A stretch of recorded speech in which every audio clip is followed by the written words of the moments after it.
Keep smiling, keep shining, knowing you can always count on me. For sure, that's what friends are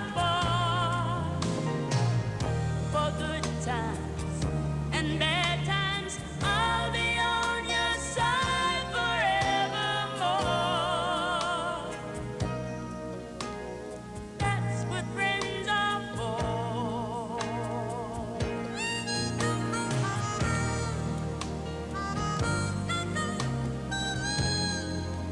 Well, you came and opened me, and now there's so much more I see.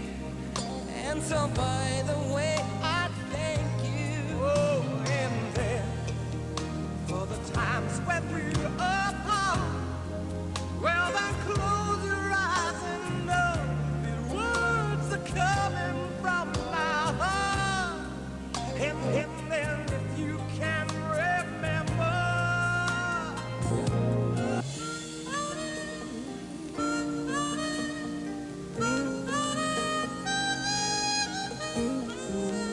only for sure. I don't need for sure. I don't need for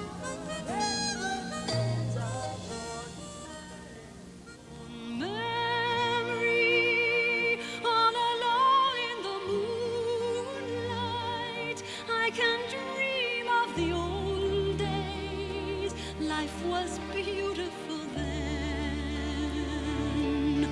I remember the time I knew what happiness was. Let the memory live again. Every street lamp seems to beat a fatalistic warning. Someone mutters and the street lamp sputters, and soon it will be morning. Daylight, I must wait for the sunrise. I must think of a new life, and I mustn't give in. When the dawn comes, tonight will be a memory too, and a new day will begin.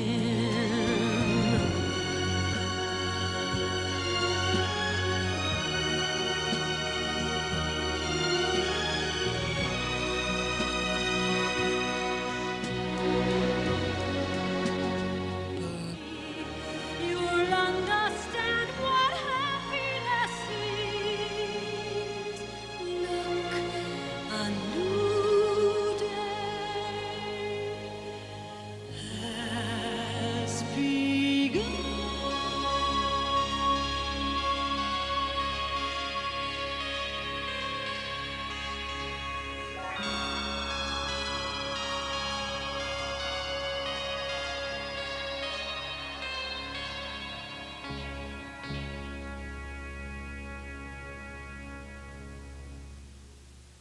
I'd like to just, as we like to do, give you a little bit of a recap of the season so that kind of perk the conversation around the table and get some good vibrations and get you into the football spirit.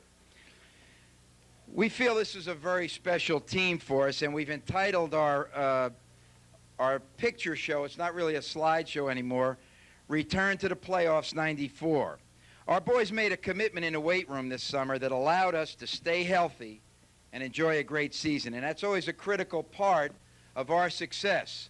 We've talked to Dr. Kawalenko and our medical experts throughout the years, and they really give us credit for the summer weight program and the conditioning, which once again is our injury prevention program that keeps our guys healthy.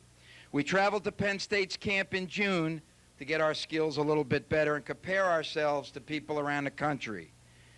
But we knew this team was a little bit different the day that we left for Camp Cayuga, and they actually started packing fishing poles, TVs, grills, golf clubs. I mean, we would work the dog out of these guys out on the field, and instead of collapsing like we expected to do in their cabins, they went fishing or hung around by the lake or went on nature walks. I don't know. So we knew that this was going to be a unique team. We started our season, if you recall, with Immaculata. And, of course, as an opening game, that gave us many goals to shoot for. We had to improve. But we made a commitment to win this year and not wait until 95. And that was a critical decision for the season. Our motto became practice with intensity, waste no time, play hard.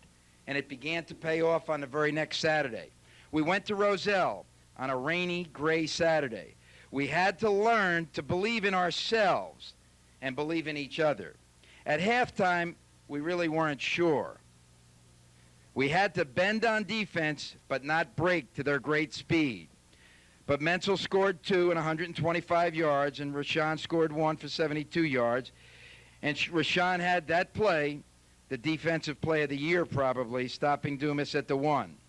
We buckled our chin straps and pushed the Menzel Express for 8 minutes to run out the clock behind Scuderi, Ives, Duke, Ray, Guz, Kevin. Athletes don't win games. Teams win games. We found it out that day. Then we went to Dayton and a Unico Bowl trophy. It was on the line, and a lot more than that on the line as we took the field at Springfield. And Menzel scored 2, and Rashawn scored 1, and Nick and Carmen came up with big sacks, and Guz led the defense. Steve's had an interception and 8 tackles. Joey ended it with an interception. Seniors don't win, teams win. There's a great picture of that trophy held high in the air that I can recall very vividly, and you'll see it a little bit later. And then we had Hillside come in, and we knew that it would be a challenge, and we could not give them a big play.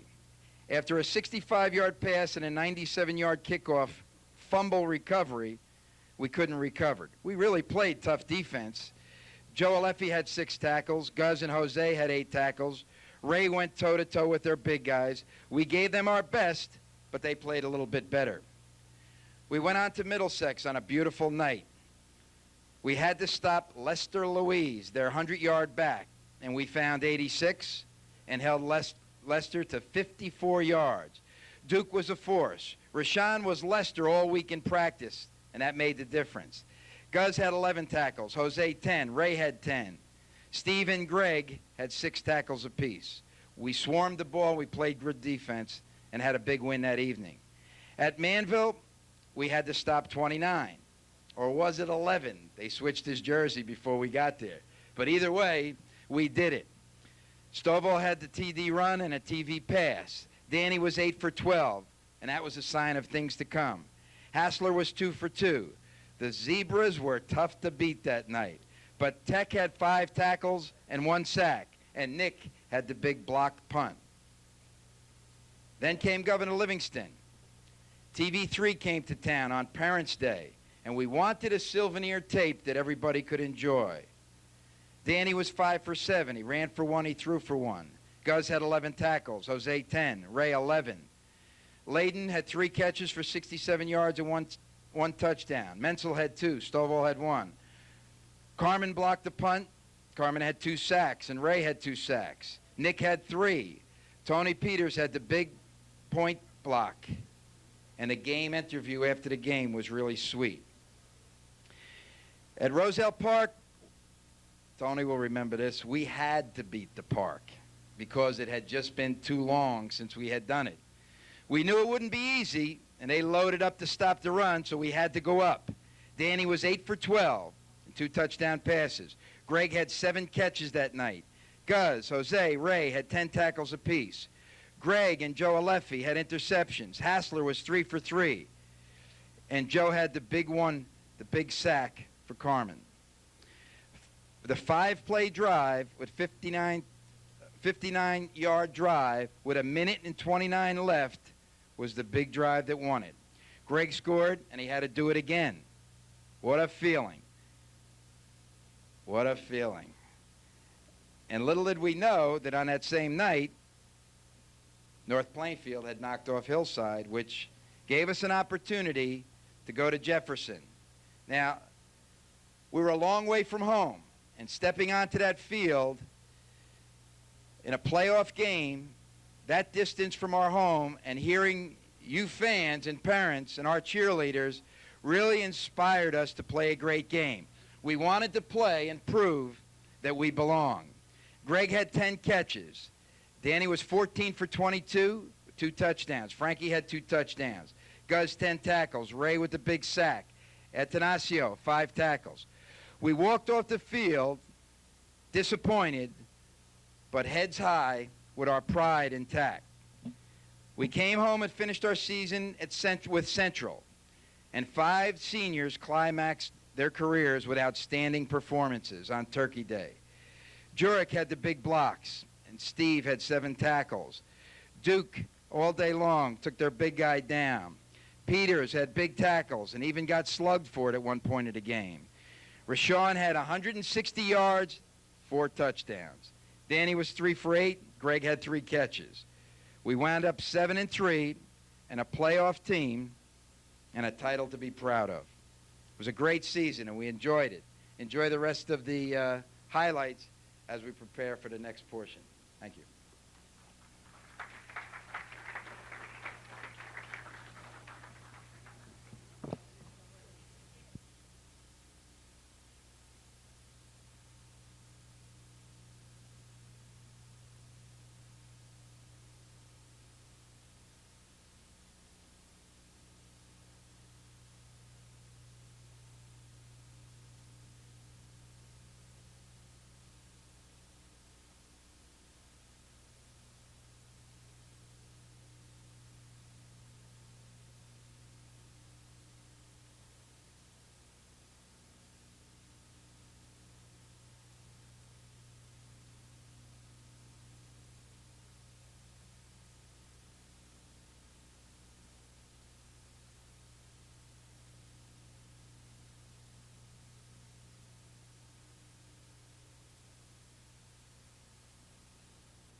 This year's winner of our outstanding award played at ALJ in 1992, and he won the Outstanding Athlete Award for having played 3 sports: football, basketball, and lacrosse.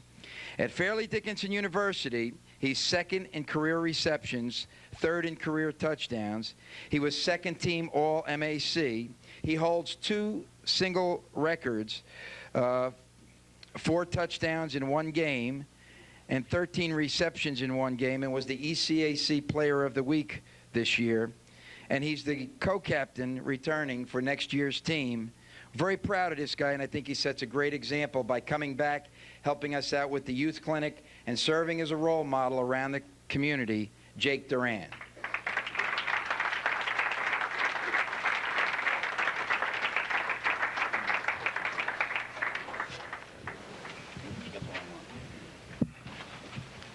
Not a pro yet.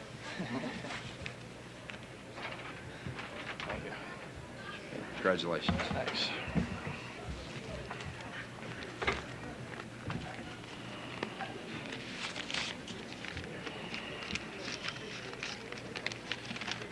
First of all, I'd like to say thank you for this award. It means a lot to me. When I was first asked by Coach Taylor to say a few words, I was a little wary of what I was going to say. I did a lot of thinking about what I could talk about. I didn't really want to talk about anything from high school specifically, because we all know it was a difficult merger between Braley and Johnson, and kind of wanted to stay away from that topic. When I played in high school, the excitement that football produced was unbelievable. It was just a feeling that it was something that only football players know what it's like. It's not something that you can feel from, going to class every day. It's a part of a tradition. And this was a tradition that I was really proud to be a part of. I know the Johnson tradition will continue now with Coach Taylor at the helm. And tradition is what makes the award so meaningful. When I finished my last game, my senior year in high school, which was at the hands of Coach Taylor, who was then at Braley, I thought my career was over. I said, that's it. I took my pads off for the last time, put them in the locker room, and said, I'm done. About a week later, sat around and did nothing, played a little basketball. I said, I miss it way too much. I think that going to Fairleigh Dickinson and playing football was one of the best decisions I've ever made. I decided to go there and bring the tradition of Johnson football with me. It didn't matter to me whether I played Division I, Division III. All I wanted to do was play football. Yeah, college football is a lot different than high school football. It takes a lot more of your time, it works a lot harder, and it's a lot more exciting, though. It feels like, the crowds are bigger, the games are bigger. It's a lot of fun. The only problem is it takes a lot of time. You got to dedicate yourself a lot, and it's very difficult to balance college course load and play sports at the same time. Sometimes it's not always easy, but you have to realize you can never give up. This is one lesson that football taught me: never give up. I mean, look at me. Most of you guys got younger brothers who are bigger than I am. There's not one person who I knew when I was growing up who thought I would be successful at the next level. There was only one person, and that was myself, the only one that mattered. It's not the size of the man in the fight, it's the size of the fight in the man, thanks to Coach Peterson for taking my quote there before. If you think about it, though, it holds true. I graduated high school at 150 pounds. There wasn't one person who thought I would be successful. The only thing you have to do is have confidence in yourself and know that anything you want to do, you can do if you put your mind to it. You can fulfill any dream possible. The only thing you have to do is believe in yourself. Thanks.